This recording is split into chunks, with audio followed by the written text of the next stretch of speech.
الحمد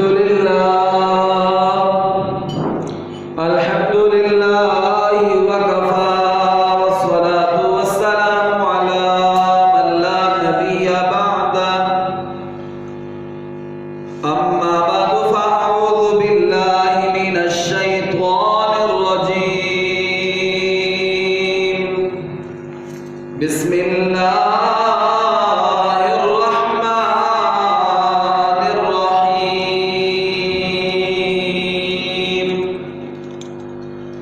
فاستقم كما أمرت ومن تاب معك ولا تطغوا إنه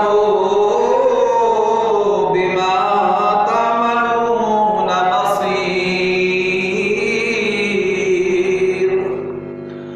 ولا تركنوا إلى الذين ظلموا فتمسكوا النار وما لكم من دون الله من أولياء ثم لا تنصرون.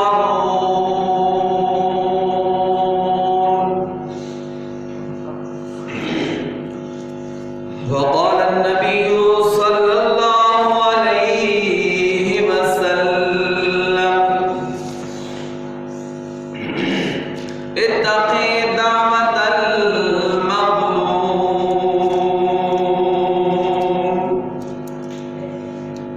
وفي صحيح مسلم عن سفيان بن عبد الله الثقفي رضي الله عنه قال قلت يا رسول الله قل لي في الإسلام قولا لا أسأل عنه أحدا بعدك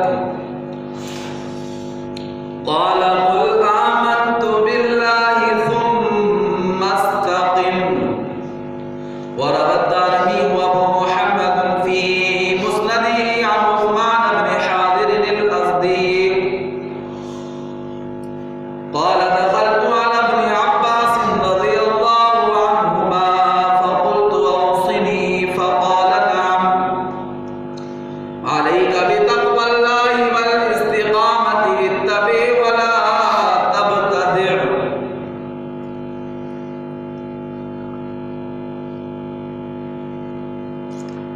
صدق الله العظيم وصدق رسوله النبي الكريم الأمين الرؤوف الرحيم. ونحن على ذلك لمن الشاهدين والشاكرين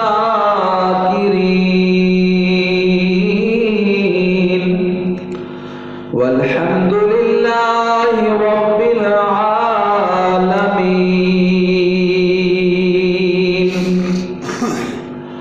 ہو لاکھوں سلام اس آقا پر بت لاکھوں جس نے توڑ دیے. ہو لاکھوں سلام اس آقا پر بت لاکھوں جس نے توڑ دیے. دنیا کو دیا پیغام سکون طوفانوں کے رخ موڑ دیے. اس ہادی عالم نے کیا کیا نہ دیا انسانوں کو. اس ہادی عالم نے کیا کیا نہ دیا انسانوں کو. دستور دیا منشور دیا کچھ راہیں دی کچھ موڑ دیے.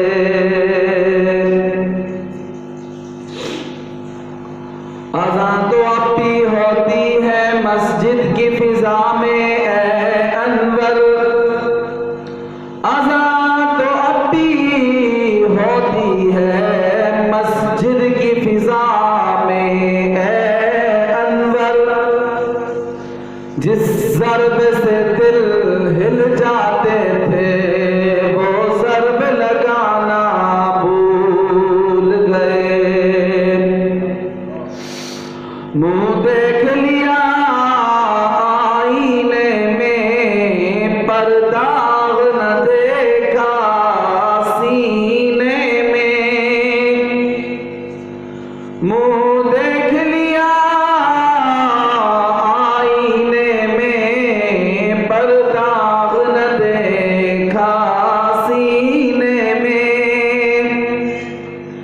جی ایسا لگایا جینے میں مرنے کو مسلمان بھول گئے۔ میرے محترم واجب الاحترام معزز و محترم سامعین و ناظرین کرام، آج 22 جنوری 2021 جمعہ المبارک کے اس عظیم الشان اجتماع میں نے آپ حضرات کے سامنے اللہ تعالیٰ کے پاک کلام قرآن مجید کی سورہ ہود کی 2 آیات مبارکہ تلاوت کرنے کی سعادت حاصل کی ہے،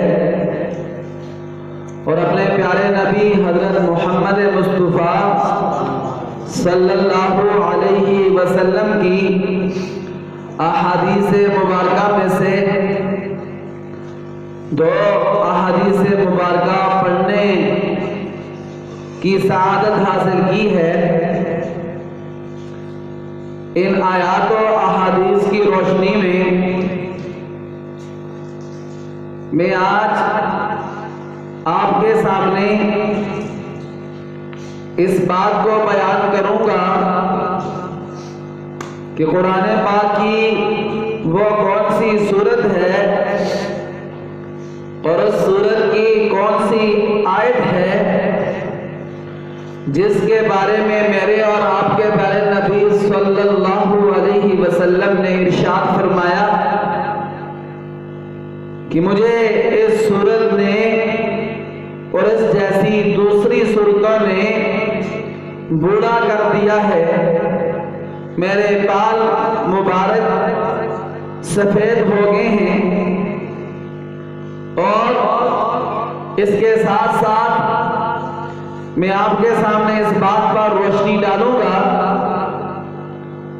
کہ اللہ رب العزت نے جس طرح قرآن پاک میں ظلم سے منع کیا ہے، ظالموں پر اپنی لعنت برسائی ہے، ظالموں کے برے انجام کو ذکر کیا ہے، اسی طرح جو لوگ دنیا کی اس مختصر سی زندگی میں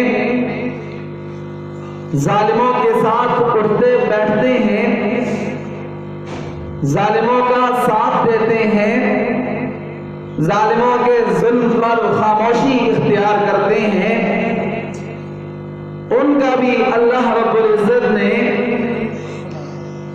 یہ انجام ذکر کیا ہے کہ ان کا حشر بھی ظالموں کے ساتھ ہوگا۔ جس طرح ظالموں کو جہنم کی آگ میں ڈالا جائے گا، اسی طرح ظالموں کا ساتھ دینے والوں کو بھی جہنم کی آگ میں پھینکا جائے گا۔ میرے محترم سامعین، میں نے آپ کے سامنے سورہ ہود کی آیت نمبر 112 تلاوت کی ہے۔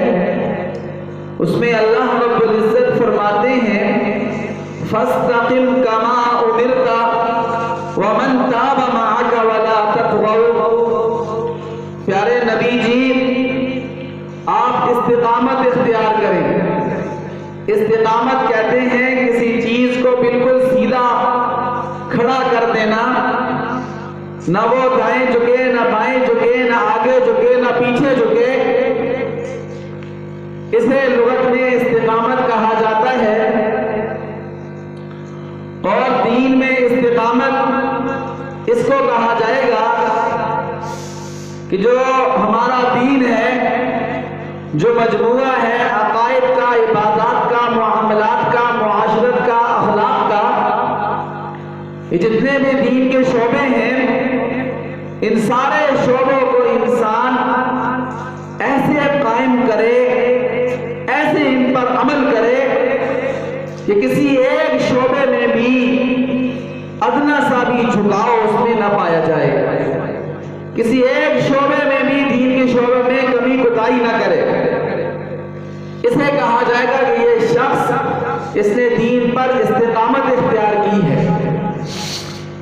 استقامت اس کو کہا جائے گا کہ انسان اپنے دین پر، اپنے قرآن پر، اپنے نبی کے فرمان پر اتنا پکا ہو جائے کہ دنیا کی کوئی دولت، دنیا کی کوئی طاقت، دنیا کا کوئی ظالم اس کو اپنے دین سے ہٹا نہ سکے۔ یہ اپنے دین کی خاطر سب کچھ قربان کر دے، اپنی دولت کو، اپنی جان کو، اپنے مال کو، اپنی جاہ و حشمت کو، لیکن اپنے دین کو قربان نہ ہونے دے، اسے کہا جائے گا کہ یہ اس شخص نے استقامت اختیار کی ہے۔ تو میرے محترم سامعین، ایک دفعہ ایک صحابی جن کا نام سفیان بن عبداللہ الثقفی ہے، وہ فرماتے ہیں کہ میں پیارے نبی صلی اللہ علیہ وسلم کے پاس آیا اور میں نے آ کر حضور سے عرض کی، قلت یا رسول اللہ قل لی فی الاسلام قولا لا اسأل عنہ احدا بعدک۔ اے اللہ کے رسول، آپ مجھے اسلام کے بارے میں، دین کے بارے میں کوئی ایسی نصیحت فرمائیں کہ آپ کے بعد مجھے کسی سے اس کے بارے میں پوچھنے کی نوبت نہ آئے۔ ایسی کوئی جامع، کوئی اہم، کوئی خاص نصیحت اور وصیت مجھے فرمائیں کہ آپ کے بعد مجھے کسی اور سے پوچھنے کی ضرورت نہ پڑے۔ تو پیارے نبی صلی اللہ علیہ وسلم نے ارشاد فرمایا، اے میرے پیارے، قل آمنت باللہ ثم استقم۔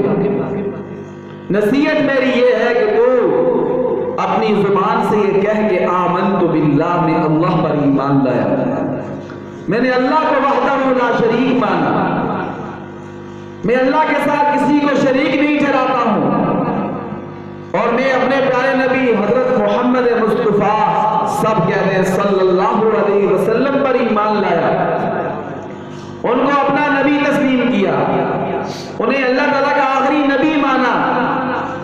یہ کہنے کے بعد پھر ثم استقم، تم استقامت اختیار کرو، اس لیے کہ جب تم دین پر چلو گے، اللہ کو اپنا رب مانو گے، حضرت محمد مصطفیٰ صلی اللہ علیہ وسلم کو اپنا نبی مانو گے، دین پر جب چلنے کی کوشش کرو گے، اللہ کو، اللہ کے احکامات کو بجا لانے کی کوشش کرو گے، اپنے پیارے نبی کی سنتوں پر چلنے کی کوشش کرو گے، تو تمہارے سامنے حالات آئیں گے، مشکلات آئیں گی، مصائب آئیں گے۔ کبھی اس راہ پر چلنے میں تمہیں کافروں کی رکاوٹ کا سامنا کرنا پڑے گا، کبھی دین پر چلنے کی صورت میں تمہیں اپنے ہی مسلمان بھائیوں کی طرف سے ظلم اور زیادتی کا سامنا کرنا پڑے گا، تانوں کا سامنا کرنا پڑے گا، گھر والوں کی طرف سے تانوں کا سامنا کرنا پڑے گا۔ جیسے کوئی شخص اگر نماز پڑھنا شروع کر دیتا ہے، لوگ کہتے ہیں یہ بڑا نمازی آ گیا ہے۔ کوئی اپنے چہرے پر سنت رسول کو سجا لیتا ہے، داڑھی مبارک اپنے چہرے پر رکھ لیتا ہے، کہتے ہیں اس کو دیکھو یہ کیا صوفی بن گیا ہے۔ اور اگر شلوار ٹخنوں سے اوپر کرتا ہے کہ جو ضروری ہے، اللہ کے نبی کی سنت ہے، اور ٹخنوں سے نیچے رکھنا گناہ کبیرہ ہے مردوں کے لیے، تو لوگ کہتے ہیں اس کو دیکھو یہ کیا اس نے بنایا ہوا ہے۔ غرض یہ کہ جب دین پر چلنے کی کوشش کریں گے تو پھر حالات آئیں گے، تو پھر ڈگمگانا نہیں ہے، پھر ڈما ڈول نہیں ہونا ہے، پھر استقامت اختیار کرنی ہے، اپنے دین پر پکے رہنا ہے، لوگوں کی باتوں کی وجہ سے دین کو چھوڑنا نہیں ہے۔ جیسے اللہ کے پیارے نبی صلی اللہ علیہ وسلم کے صحابہ کرام رضوان اللہ تعالیٰ علیہم اجمعین، یہ اللہ تعالیٰ نے قرآن پاک میں یہ صفت بیان فرمائی ہے کہ لا یخافون لومۃ لائم، وہ دین پر چلنے کی صورت میں کسی ملامت کرنے والے کی ملامت کی پرواہ نہیں کرتے، وہ پرواہ کرتے ہیں تو اللہ کے حکم کی پرواہ کرتے ہیں اور نبی کے طریقے کی پرواہ کرتے ہیں۔ ایک صحابی تھے، کافروں کا دسترخوان لگا ہوا تھا، بڑے بڑے کافروں کے بادشاہ، وزیر، مشیر اس پر بیٹھے ہوئے تھے، کھانا کھا رہے تھے، لقمہ اٹھایا اور یہ منہ پر پہنچنے سے پہلے ہی لقمہ